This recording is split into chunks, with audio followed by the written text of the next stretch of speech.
கதை புதையல். கதைகளின் கருவூலத்தில் இருந்து இன்றைய கதையின் பெயர் நான் வேலை செய்கிறேன். வாருங்கள் கதையை ஆரம்பிக்கலாம். எனக்கு தினமும் நிறைய வேலை இருக்கு. காய்கறிகளை வெட்டுதல்,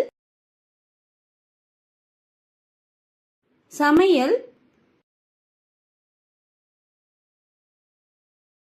படிப்பு பத்தி கேட்காதே, செடிகளுக்கு தண்ணீர் பாய்ச்சுதல். இப்போது நான் தூங்க தயாராகிவிட்டேன். நான் எல்லாவற்றையும் செய்கிறேன், ஆனால் நான் மிகவும் சோர்வடைகிறேன். குழந்தைகளே, இந்த கதை உங்களுக்கு பிடித்திருக்கிறதா? ஏன் பிடித்திருக்கிறது? இது போன்ற சுவாரஸ்யமான கதைகளுடன் மீண்டும் சந்திப்போம். நன்றி.